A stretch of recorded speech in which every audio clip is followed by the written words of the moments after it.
Okay, folks, it's your buddy Mike Messier, Mike's Instant Movie Review. The First Omen horror film. It's been out for a week or so. I just saw it. Should you go see it? Should you go not? Once again, I say this quite a bit. If you're a horror fan, I'd definitely see this one. I'd see it on the big screen like I did. Dolby Digital, huge screen. I had a wonderful seat, back row. There was no wheelchair folks there in the theater tonight, so I took a wheelchair friend seat and sat very comfortably. And if you love horror films, you'll want to see this one. Now, if you don't, if you're not a horror fan, you'll definitely want to stay away, because a lot of the creepiest or scariest or, women getting abused, all types of things are in this movie. Blood, guts, and gore. So stay away if you don't like horror. Okay? So let's talk about this movie. First off, I stuck around for the end credits, just so you know, unless you want to hear the nice music as you leave the theater and acknowledge everyone that helped make this film.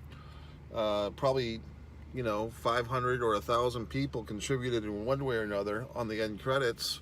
Big time production. There is no bumper, there's no little teaser for another sequel. There's no little scary, thing at the end or anything. So basically, once the traditional end credits start rolling, end of film, okay?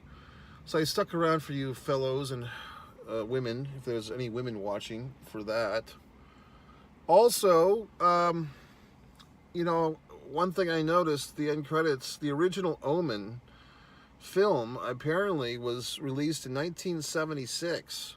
I put the math together, and this is the Messier math. If you take the year 2000, 1976, that's 24 years. Now we're in 2024. You add 24, that's 48 years, okay? So, this movie has lived a lifetime, or this story, whatever you want to call it. And I do feel, with things like Immaculate coming out just about a month ago, with Sydney Sweeney in her chest, and all these other movies we've seen in the meantime, all these horror films with some type of variation on the theme of the child is from the devil is the father of the child. We've seen this variation many times. I guess you would have to say Rosemary's Baby. That's probably overdue for a reboot or a prequel or a sequel, which I can barely remember that. I think Mia Farrow was in that, and I think it even won Academy Awards, but I can't really recall. There's just been a lot of movies, and Immaculate most recently, the same type of storyline, like the nun, she will be impregnated with the seed of the Antichrist. So it's, we're getting to see this. That's the only real, thing I would have against this first Omen movie, is just that by the time the original Omen came out, and I'm not sure what came out first, I think the original Omen, the Omen, came out before Rosemary's Baby, but they all have this same recurring storyline, right? This poor innocent nun or this poor innocent waif gets knocked up by the devil, and then she's got to decide, what does she do with this baby? First of all, it's her child, but second of all, it could ruin humanity. So does she kill it or not? It seems like there might be some underlying subtext of the abortion rights debate underneath this. I don't know. You figure it out. Maybe it's not there. I'm just seeing it because that's all you hear about every day on the news. What else? I do want to say a special hello. I've been reading the comments. There's been some new subscribers, hopefully, some new commenters, some European fellows, which I appreciate, all the way from the UK. Several times I've asked people to explain to me, and they always do, and I always forget, the difference between jolly old England, the UK, and Britain, and somebody very succinctly summarized it for me, yet I still forget. I think they said like the UK was it 3 countries? England, I don't want to get them wrong. I want to say England, dare I say Ireland, or is that wrong? And then all the stuff with Brexit and all these things, it's very complicated for us Americanos. We're over here dealing with our own issues, as I'm sure you're aware. One gentleman enjoyed my take on the lovely actress that we apparently share in common, that we both enjoy her work. Love Lies Bleeding, Kristen, oh, now I'm blanking on her name. The girl from Twilight and everything else, very attractive woman. And she was in Spencer. Now I can remember all the movies, but I can't remember her. Kristen, what the fuck's her name? The girl from Twilight and Charlie's Angels, whatever. We're both big fans of her. Now it's going to bother me. Kristen, God. Kristen, what's her name? Love Lies Bleeding. Kristen, anyway. Let's get back to this. A very wonderful couple of actresses, or many actresses. Sonia Braga was listed in this thing. Now, for those of you that don't know, Sonia Braga was kind of the pre-Penelope Cruz, pre-Salma Hayek, like Latina bombshell that us Americanos kind of approved of. Like, she's old school sex symbol Spanish lady, like going way back to the 80s and so forth. Ask your uncles about Sonia Braga. She was quite the number. And in this one, to be honest, when I saw her name in the end credits, why wouldn't I be honest? I couldn't remember which one she played, because she must, no offense, but be older now, and was one of these nuns, and I just didn't recognize her, okay? The lead lady, interesting name on her. Her name was like Tiger Fence or some weird shit. Like, she had some hippy dippy name, like she was River Phoenix's cousin, or Joaquin Phoenix's cousin, like just some interesting name. I don't recall seeing her before, but I saw kind of her roommate, another nun, Marcia Marcachabolo or some shit. I've seen her in some other stuff. Both of these women quite attractive. And I was just, the movie's really well made. I mean, this is a 4-star horror film. I really can't take anything away from the film. Everything's on point. The storytelling, I mean, maybe I won't spoil this thing as much as I usually do, because the story, like, if you like horror, you should see this one. The storytelling, there's plenty of reveals. Like, some of the reveals maybe I should have seen coming, but I didn't. And so that was kind of nice to actually get surprised by stuff in a film. You feel sympathy for some characters that maybe you shouldn't, but you do. What else? I mean, everything was there. The cinematography was great. The acting, I thought, was really great. I mean, but it didn't feel like acting. Like, you felt like you were in this monastery or this nunnery, whatever it's called, with all these nuns. But that kind of led me to this point, though. Okay, you ready? Towards the end of the film, because the movie is a hearty, I think it's 2 hours and 2 minutes or some such thing. But towards the end of this experience of watching this film, I kind of had like this little moment where I'm like, you know what? I kind of feel sorry for like actual nuns. You know what I mean? Like, everyone says, these, what's her name? Angel Reese, the female basketball player, is saying, oh, I've been sexualized. Meanwhile, she's, posting photos of herself in a bikini and so forth on Instagram.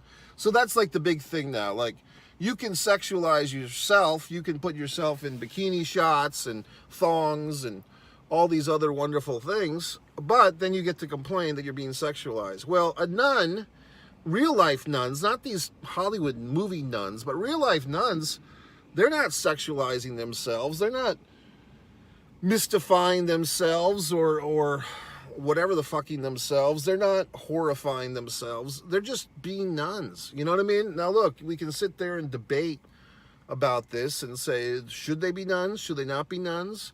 What about priests? Where do they fit in? How about a rabbi? We can have all our little arguments about these things. But at the end of the day, they've made their choice, just like we've all done our thing. We're doing whatever we're doing, and these nuns are doing what they're doing. So who are we to judge? Yet in the cinema world, we exotify them. We, they're objects.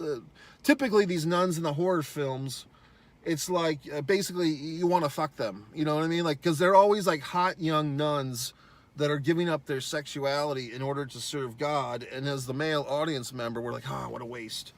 And basically these nuns are put in these situations where they're getting fucked by somebody, some god or some evil priest or some shit or some handyman is having sex with these nuns. And you're just sitting there like, what's with us? Like, we're the fucking weirdos. I mean, you know, granted, they're, you know, wearing a fucking beekeeper outfit for the rest of their lives, but we're the ones, you know, sexualizing them and trivializing them and putting them in movies. And even like the Blues Brothers, which is a great movie, but you see them whacking away, like the evil nun is whacking away on Jake and Elwood's knuckles with the ruler. And I mean, yeah, Sydney Sweeney is a fucking nun in The Immaculate. All these nuns, but they always like cast really hot women to play nuns. And then there's all these older nuns that are like all grouchy and fucked up and old. So we're weird. Like we as society have to come to some conclusions. We need therapy about our feelings towards these nuns. And as a matter of fact, I can't remember the last time I saw a nun in real life, to be honest with you. Why wouldn't I be honest with you? I've seen in recent years in Pennsylvania, you know, like the people with the buggies, the horse and buggies shit.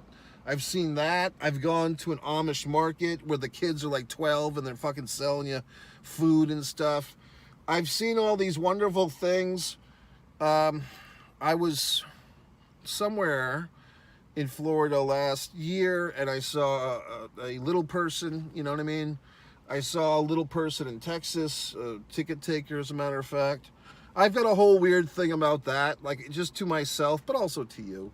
I feel when I see a little person, I'm going to have a lucky day. And then I feel bad because I wonder, like, if they see a tall person, do they think they're going to have a lucky day? Probably not. But I exotify them. You know what I mean? Like, oh, it's a little person. So I think they're fucking, Captain McCrunch or whatever the fuck. Or Leprechaun Leppy or whatever the fuck. So, I mean, I give you this. I'm pretty fucked up when it comes to these things. But just being honest, having fun. What else? So this movie, it's got, I mean, here's the thing that kind of, like, I'll be on, you know, why am I saying I'll be honest with you? I always am. I'm always so goddamned honest. However, I just have that verbal tick in my throat tonight. Oh, it's the devil. It's the devil is my throat. What the fuck? Just, okay. I had to close my eyes several times. Pregnant woman getting sliced in the belly. They're not, you know what I mean? Like they're taking the fucking devil seed out of her. There's a shot early in the film. It's not even like a horror shot, but it's like a close-up of fingernails, and they're like cleaning it out. Like someone's cleaning their fingernails with like a fucking knife or something. There's just, like I always tell you in these reviews, the small digit fractures like fingers and toes and ankles and Achilles heels getting slashed, I can't watch that shit. I watch the movie. I just have to close my eyes. But this one has a whole lot of stuff here's a goddamn spoiler, but pictures of these like fucking stillborn demon babies, like the babies of the devil that have come out and haven't survived. Disturbing. I mean, but that's the point. It's a horror film. It's not a comedy. It's not a Julia Roberts rom-com from 1989, okay? So you see all these disturbing images. I mean, I think that fucks me up now. It's like baby stuff, you know what I mean? Like demon babies. I don't know. Just, but it's a horror film, so what the fuck? But I mean, I think about this, Immaculate, Sydney Sweeney, of course. I feel like if you were to head-to-head these two movies, the only thing Immaculate has over this one is Sydney Sweeney, okay, and her attractiveness. This one is full of stuff, though. I mean, like I said, it's well made. It's like everything. I think they made pretty much the best movie they could make with this. If you're going to make a prequel to The Omen, this is pretty much it. So I'm not complaining. I think they did the best they could. It's just, how many fucking nuns inseminated by the devil movies do we need? You know? So, another little point of fact, I don't think that the original Omen, unless I missed it, the 1976, a lot of times when they do these movies, these like reboots or, you know, Top Gun Maverick or whatever the fuck, some sequel or prequel from a movie that's 30 or 40 years old, or in this case, unbelievably 48 years old, typically they re-release the original out for a couple of days, so the fucks like me that want to get refreshed can get refreshed. For instance, I had never seen the original Avatar film, and then when they had the sequel come out, I've been saying this. People give me a hard time. You never saw Avatar? Okay. So when they were going to make this sequel to it, The Way of Water, they re-released the original one, which I got to go see in the big time theater. So I did. And then the new one came out shortly thereafter. So that was fun. So my point being this, I do not think that happened with The Omen, okay? I think I did not get to see the original Omen recently. I don't even know. I know that I've seen The Omen. I remember Damien and the 666 routine, but I don't remember that movie being anything like this as far as the special effects, the gruesome factor. I think it was more of those traditional mid-70s, late 70s movies that kind of got by on story and suspense and stuff like that. So they just didn't have the budgets, or they didn't have the whatever the fucks for a horror film back yonder. So anyway, so now it kind of feels like they're going to have to remake the original Omen, you know what I mean? Like, because this movie that I saw tonight has all these production values, you can't just say, okay, we're going to go from the first Omen, and now you watch the 1976 version. Nope. They're going to have to go and fucking remake the 1976 version with all the bells, whistles, and actresses of this one. I mean, that's what's coming, folks. That's why I stuck around the end credits to see what was going to happen. A little peek, a little teaser. And perhaps they're sticking this one out there to see if the audience responds and wants to see that sequel. You know, like, that used to be the way. I mean, I don't know if you find folks are old enough to remember this, but back in the day, as we used to say, they would make a movie, they being the producers, the studios, the distributors, etc., they would make a movie and then see if the audience actually paid money to see it before they pulled the trigger on a sequel. Now, with things like Megan, okay, like, they pretty much know if a movie's going to have a certain audience before they even release it. Like, while they're making it, they're deciding whether or not to make a sequel. Terrifier, Megan, etc. And I think very few times do they pull the plug on sequels once the wheels are in motion. Although I did see some type of Yahoo News story of, like, movies so bad that the sequel didn't get made or shit like that. Anyway, I did see an interesting thing. Speaking of Megan, they're going to sell these whoever the fuck, the people that have the rights to do this are going to sell Megan dolls, like life-size Megan dolls. Now, no offense, but I know some of you guys are going to do some dirty things with those goddamn dolls. So just keep yourself in check, gentlemen. It's just a doll. So what else? What else? I don't know. I still haven't seen Monkey Man. That's on the agenda. I'm glad I saw this in Dolby Digital.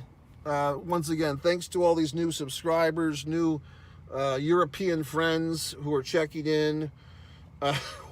One guy said I looked like the bargain American, what was the name, Jay Wells or some such thing. So I did a quick Google of this individual, and not really. I mean, the guy's much older than me, does have long hair. I don't know his persona. I didn't get to sit and watch videos yet of this individual, but who knows? Maybe he's an intellectual like myself. Did have nice hair, though. I haven't always had this long hair, everyone. It's just, I haven't cut it. I've been saving money, and I don't want to pay $40 for a haircut anymore. Who gives a fuck? So anyway, MikeMessier.com. Scroll to the bottom. You can buy one of my books. You can stand me on social. Just go to MikeMessier.com and scroll to the bottom. You'll see Fight or Play Basketball. You'll see A Distance from Avalon.